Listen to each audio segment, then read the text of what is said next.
Hello student, हमारे channel में आप सभी का स्वागत है। आप अगर स्टूडेंट कक्षा 10 में हो तो ये वीडियो आपके लिए बहुत ही इम्पोर्टेंट है। आज हम आपके लिए बहुत ही इम्पोर्टेंट क्वेश्चन लेकर आए हैं। तो प्रश्न है, दो संख्याओं का अंतर 2 है तथा उनके वर्गों का योग 34 है, तो संख्या ज्ञात कीजिए। ये दोस्तों कक्षा 10 के लिए बहुत ही इम्पोर्टेंट सवाल है और ये बोर्ड एग्जाम में 4 नंबर का आता है। बहुत ही आसान है प्यारे स्टूडेंट, सिर्फ आपको ध्यान से वीडियो को देखना है, समझाने की गारंटी मैं लेता हूं स्टूडेंट। ठीक है, तो सॉल्व करते हैं। प्रश्न क्या कह रहा है वैसे ही अपने को ठीक है चलना पड़ेगा। यहाँ पे देखो प्रश्न क्या कह रहा है, दो संख्याओं का अंतर 2 है तथा उनके वर्गों का योग 34 है, तो संख्या ज्ञात कीजिए। तो पहले तो स्टूडेंट हमें मानना पड़ेगा कि वो दो संख्याएं कौन सी है, तो मानना पड़ेगा स्टूडेंट। तो मान लेते हैं, माना पहली संख्या मान लेते हैं स्टूडेंट x है, ठीक है, और दूसरी संख्या मान लेते हैं, दूसरी संख्या स्टूडेंट मानेंगे y। ठीक है, पहली संख्या को x मान लेते हैं, दूसरी संख्या को y मान लेते हैं। अब प्रश्न क्या कह रहा है, देखो दो संख्याओं का अंतर 2 है। प्रथम शर्त क्या है, प्रथम शर्त प्रश्न क्या कह रहा है, पहली लाइन क्या कह रही है कि दो संख्याओं का अंतर 2 है, तो लिखेंगे दो संख्याओं का अंतर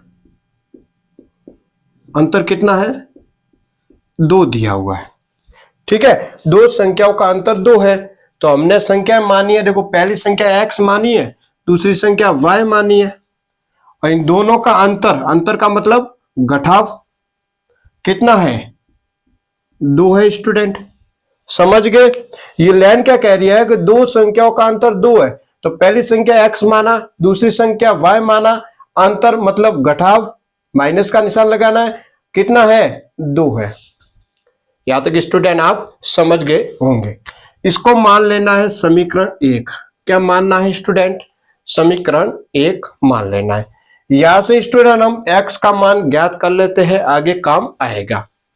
ठीक है, यहां से x का मान ज्ञात कर लो, तो ये 2 माइनस का y बराबर के इधर जाएगा, तो बन जाएगा प्लस का y। यहां से x का मान हमने ज्ञात कर लिया। समझ गए। देखो x का मान ज्ञात करना तो x को इधर ही रखेंगे, 2 पहले से इधर है, माइनस का y है वो बराबर के इधर जाएगा, तो बन गया प्लस का y, तो x का मान आ गया 2 प्लस y। ठीक है, अब प्रश्न को और पढ़ो। तथा उनके वर्गों का योग 34 है।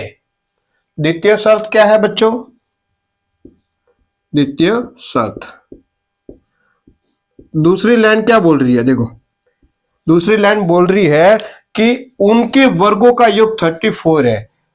संख्याओं के वर्गों का योग कितना है, 34 है, तो ये लिखेंगे। ठीक है, दो संख्या है,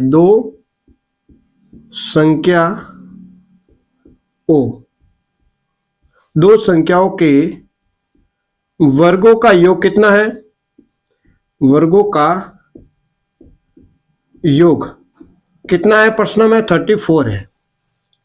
ठीक है स्टूडेंट, उनके वर्गों का योग 34 है, मतलब दो संख्या है, उनके वर्गों का योग कितना है, 34 है। तो दो संख्या कौन कौन सी हमने माना है, पहली संख्या x माना है, दूसरी संख्या y माना है। दो संख्याओं के वर्गों का मतलब स्क्वायर करना है दोनों पर। ठीक है, x स्क्वायर हो जाएगा, यहाँ पे y स्क्वायर हो जाएगा। योग का मतलब क्या होता है, प्लस। ठीक है, कितना है, 34 है। समझ गए स्टूडेंट।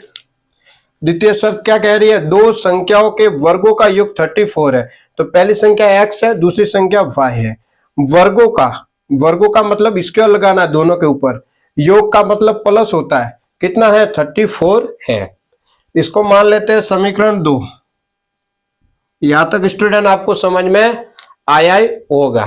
ठीक है, अब देखो स्टूडेंट, समीकरण 1 से हमने x का मान ज्ञात किया था, कितना आया था 2 प्लस वाई। तो हम क्या करेंगे, इस x के मान को समीकरण 2 में स्टूडेंट हम रखेंगे, ठीक है ना। इस x के मान को समीकरण 2 में रखेंगे तो लिखेंगे x का मान किस में रखना है, समीकरण 2 में रखने पर स्टूडेंट, समीकरण 2 ये रहा, ठीक है। इसमें x का मान रखना है, x का मान है 2 प्लस वाई। इसमें देखो x की जगह क्या लिखेंगे 2 प्लस वाई, ठीक है। तो x की जगह लिखेंगे 2 प्लस वाई का स्क्वायर है तो स्क्वायर बना देंगे, प्लस ये वाई स्क्वायर बराबर में कितना है 34। यहां तक स्टूडेंट आपको समझ में आया कि नहीं। देखो x का मान हम समीकरण 2 में रखेंगे, इसमें तो x का मान है 2 प्लस वाई, x की जगह देखो मैंने लिखा 2 प्लस वाई और उसका स्क्वायर है प्लस वाई स्क्वायर, यहां से 34 यहां से स्टूडेंट। तो यहां पर एक स्टूडेंट फॉर्मूला बनेगा a प्लस बी का होल स्क्वायर। फॉर्मूला क्या होता है देखो, a प्लस बी का होल स्क्वायर क्या होता है, a का स्क्वायर प्लस b का स्क्वायर प्लस 2ab, ये होता है सूत्र स्टूडेंट, ठीक है। a प्लस बी का होल स्क्वायर क्या होता है, a का स्क्वायर प्लस b का स्क्वायर प्लस 2ab।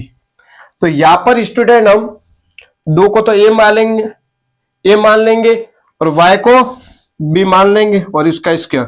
तो a प्लस b का स्क्वायर क्या होता है, a का स्क्वायर होता है।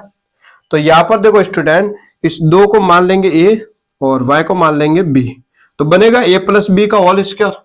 तो सूत्र कहता है कि a का स्क्वायर बनाओ, तो a का स्क्वायर मतलब इस 2 का स्क्वायर करेंगे प्लस सूत्र से b का स्क्वायर, तो b कितना है y माना है तो बनेगा y का स्क्वायर प्लस 2 यहां से सूत्र से a कितना है स्टूडेंट, देखो a है 2 गुणा b कितना है y प्लस ये y स्क्वायर बराबर में कितना है 34। ठीक है स्टूडेंट, यहां तक समझ गए कि नहीं। अब देखो 2 का स्क्वायर, तो स्टूडेंट 2 का स्क्वायर कितना होता है 4 होता है, आपको स्क्वायर को भी याद रखना पड़ेगा, ठीक है। तो 2 का स्क्वायर कितना होता है 4 होता है प्लस वाई स्क्वायर प्लस, अब देखो ये 2 करेगा इस 2 से गुणा तो कितना आ जाएगा 4y प्लस वाई स्क्वायर बराबर में कितना है 34। समझ गए, 2 का स्क्वायर 4 होता है student plus Y square plus यहां से अब ये 2 करेगा 2 से गुणा 4y आ गया, 2 करेगा 2 से गुणा 4 और ये y प्लस वाई स्क्वायर यहां से बराबर का 34। यहां तक स्टूडेंट आपको समझ में आया होगा। अब देखो स्टूडेंट ये प्लस का वाई स्क्वायर और एक और ये प्लस का वाई स्क्वायर, तो कितना हो जाएगा एक वाई स्क्वायर कितना हो जाएगा 2y स्क्वायर हो जाएगा। ठीक है स्टूडेंट, देखो 4 यहां से, ठीक है, प्लस का वाई स्क्वायर और प्लस का वाई स्क्वायर कितना हो जाएगा 2y स्क्वायर। ठीक है स्टूडेंट, और यहां पे देखो प्लस 4y बराबर में कितना है 34। समझ गए कि नहीं। देखो 4 यहां से प्लस वाई स्क्वायर ये कितना हो जाएगा दोनों 2y स्क्वायर प्लस 4y यहां से बराबर का 34 यहां से स्टूडेंट। ठीक है, अब ये प्लस का 34 है बराबर के इधर लाएंगे। ठीक है स्टूडेंट, अब देखो 2y स्क्वायर प्लस 4y ये 34, यहां पे क्या कर लो प्लस के 4 को इधर भेज दो स्टूडेंट। ठीक है, इस प्लस के 4 को इधर भेज देते हैं बराबर के इधर, तो किसका बन जाएगा प्लस का 4 बराबर के इधर भेजेंगे तो माइनस का 4 बन जाएगा। 34 तो यहां पर ही है, 34 यहां पर ही है स्टूडेंट, प्लस का 4 है इसको बराबर के इधर भेजा तो माइनस का 4 बन गया। तो देखो 2y स्क्वायर प्लस ये 4y, अब 34 में से 4 को घटा दो तो कितना आ जाएगा स्टूडेंट, कितना आ जाएगा, ये आ जाएगा 30। ठीक है स्टूडेंट। अब प्लस का 30 है वो बराबर के इधर भेजेंगे, ठीक है। तो देखो 2y² प्लस 4y प्लस का 30 को बराबर के इधर भेजेंगे तो माइनस का 30 बन जाएगा, बराबर 0 रखेंगे, ठीक है स्टूडेंट। अब इन तीनों में क्या कॉमन है, इन तीनों में स्टूडेंट क्या कॉमन है जल्दी से बताओ। इन तीनों में कॉमन है 2, 2 ही कॉमन है, ठीक है स्टूडेंट। तो 2 लेते हैं कॉमन। तो देखो 2 कॉमन लिया तो 2 का भाग 2 में दे दो, 1 बच जाएगा। तो क्या बचा, y² प्लस 2 का भाग 4 में दो, तो 2 के टेबल में 4 आता है 2 बार, तो आ जाएगा 2y माइनस 2 का भाग 30 में दो, तो 2 का भाग 30 में देंगे तो कितना आ जाएगा, 15 आ जाएगा। स्टूडेंट आप भाग देना तब आपको पता चल जाएगा। ये 0 यहां से देखो इन तीनों में कॉमन है 2, तो 2 कॉमन लिया, 2 का भाग 2 में दिया 1 बार जाएगा, तो y² यहाँ पे रहा, प्लस यहां से 2 का भाग 4 में दिया 2 बार, ये y यहां से माइनस यहां से 2 का भाग 30 में दिया 15 आ गया, बराबर का 0, ठीक है स्टूडेंट। अब ये 2 गुणा का है तो कहां पे जाएगा, ये 2 गुणा का है तो स्टूडेंट कहां पे जाएगा, भाग में जाएगा। तो y² प्लस 2y माइनस 15 बराबर 0 के बटा में आ जाएगा 2। अब 0 में 2 का भाग देंगे स्टूडेंट तो क्या आएगा, 0 ही आएगा, भाग देंगे तो 0 ही आ जाएगा। अब ये देखो यहाँ पे ये कौन सा समीकरण बन गया, ये द्विघात समीकरण बन गया, ठीक है स्टूडेंट, ये द्विघात समीकरण बन गया। तो यहां तक स्टूडेंट आप जल्दी से उतार दो, ठीक है, फिर इन सबको मिटाएंगे, फिर इसको हल करेंगे द्विघात समीकरण को। अब स्टूडेंट इस द्विघात समीकरण को अपन हल करने वाले हैं, तो इसको कैसे हल करना है स्टूडेंट आपको ध्यान से देखना है, ठीक है। तो यहां पर देखो आपको गुणा करने पर तो आपको कितना लाना है, गुणा करने पर तो लाना है माइनस का 15, ठीक है, और जोड़ने या फिर घटाने पर लाना है 2। समझ गए स्टूडेंट, ऐसे समझ में नहीं आता तो देखो बेसिक से पूरा बताता हूं आपको। तो इसमें एक s होता है एक p होता है, ठीक है। तो s का मतलब होता है y का गुणांक, तो y का गुणांक कितना है 2, तो s तो हो जाएगा 2, और p का मतलब होता है y² के आगे वाला है कुछ, y² का गुणांक है कुछ स्टूडेंट, कुछ नहीं है तो 1 मान लेंगे। अब ये 1 करेगा लास्ट वाली से गुणा, तो 1 करेगा -15 से गुणा, तो p आ जाएगा -15। s का मतलब क्या होता है 20 वाला, y का गुणांक s होता है तो s है 2, और p का मतलब होता है y² के आगे वाला, y² का गुणांक कितना 1, अब 1 करेगा लास्ट वाली संख्या से गुणा 15 से, तो आ जाएगा -15p। अब यहाँ पे देखो p का मतलब होता है कि गुणा करने पर आपको 15 लाना है माइनस का, ठीक है, और जोड़ या फिर घटाने पर आपको लाना है प्लस का 2 स्टूडेंट। तो देखो कौन सा लेंगे, यहाँ पे देखो स्टूडेंट गुणा करने पर लाना है 15, तो कौन कौन सी संख्या है जो गुणा करने पर 15 आता है। देखो फर्स्ट अगर देखे 3 गुणा 5 गुणा करते हैं तो 15 आता है, ठीक है, 5 गुणा 3 गुणा करते हैं तो 15 आता है कि नहीं, 15 गुणा 1 गुणा करते हैं तो 15 आता है, 1 गुणा 15 गुणा करते तो 15 आता है, ये गुणनखंड है, ठीक है स्टूडेंट। लेकिन गुणा करने पर लाना है माइनस का 15, तो एक बार सबको माइनस कर दो ऐसे, तो देखो सब में माइनस का 15 आ रहा है कि नहीं, और जोड़ने या फिर घटाने पर लाना है 2। अब यहाँ पे जोड़ने पर प्लस का 2 लाना है, या फिर घटाने पर भी प्लस का 2 लाना है, तो देखो किस में आएगा, अब 5 में से 3 को घटा दो तो प्लस का 2 आएगा कि नहीं, और 5 और 3 से गुणा करेगा तो माइनस का 15 भी आ रहा है, तो स्टूडेंट ये वाला गुणनखंड यहाँ पे काम आएगा, ठीक है, ये वाला 2y की जगह ये वाला लिखना है, तो y² प्लस का 5y लिख देंगे, और इसको -3y लिख देंगे, और माइनस का ये 15 बराबर 0 स्टूडेंट।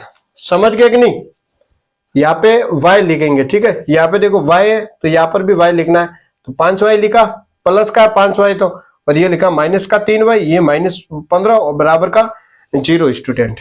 अब देखो इन दोनों में क्या कॉमन है स्टूडेंट, इन दोनों में क्या कॉमन है, इन दोनों में देखो स्टूडेंट y कॉमन है, तो y कॉमन लेंगे, तो क्या बचेगा, देखो यहाँ पे y बच जाएगा प्लस यहाँ पे 5। अब इन दोनों में क्या कॉमन है, इन दोनों में देखो माइनस तो यहाँ से, और क्या कॉमन है, 3 कॉमन है, क्योंकि 3 के टेबल में 3 भी आता है, 3 के टेबल में 15 भी आता है, 3 कॉमन है, 3 कॉमन लिया तो क्या बचा, देखो y माइनस से माइनस प्लस हो जाएगा, तो y बचा, माइनस माइनस क्या हो जाएगा प्लस, 3 का भाग 15 में दो, यहाँ पे 3 के टेबल में 15 तो आता है, कितनी बार आता है, 5 बार, बराबर का 0 स्टूडेंट। अब देखो जो कोष्टक के अंदर है संख्या उनको तो एक बार ही लेना है, ठीक है, तो y प्लस 5 को एक बार लेंगे, एक बार वाला लेंगे, बार वाला y माइनस 3 ले लेंगे, बराबर में रखेंगे 0, ठीक है स्टूडेंट।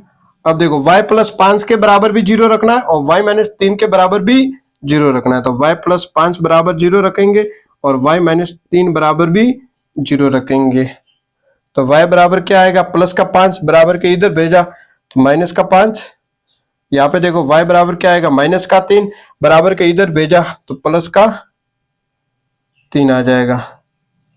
अब देखो यहाँ पे माइनस वाला लेंगे, माइनस वाला नहीं लेंगे, प्लस वाला लेंगे, तो y का मान कितना है, 3 है, तो अब y के मान को समीकरण 1 में रखेंगे तो x का भी मान आ जाएगा स्टूडेंट, ठीक है, समीकरण 1 में रखना है, इसमें y का मान कितना रखना है, 3, तो देखो समीकरण 1 को देखो, यहाँ पे समीकरण 1 को आप देखो तो x माइनस y की जगह 3 लिखा और बराबर में कितना है 2, तो 2 लिखेंगे, तो x बराबर आ जाएगा ये 2 माइनस का 3 बराबर के इधर भेज देंगे प्लस का 3 बन जाएगा, तो कितना आ रहा है 5 आ रहा है, x कितना आ रहा है 5 आ रहा है और y कितना आ रहा है 3 आ रहा है। तो देखो पहली संख्या तो कितनी आ गई, पहली संख्या को x माना है तो x आ गया 5 और y कितना आया 3, ठीक है स्टूडेंट। इस सवाल को आप 2-3 बार, ठीक है, वापस इस वीडियो को देखना, तब आपको आसान तरीके से स्टूडेंट समझ में आ जाएगा और प्रैक्टिस करते रहना, बिल्कुल ही आपको समझ में आ जाएगा। तो स्टूडेंट आज इतना ही। अगर स्टूडेंट आपको वीडियो अच्छा लगा हो तो चैनल को सब्सक्राइब करें, वीडियो को लाइक करें, वीडियो को अपने दोस्तों के साथ ज्यादा से ज्यादा शेयर करें। वीडियो देखने के लिए स्टूडेंट आप सबको बहुत बहुत धन्यवाद।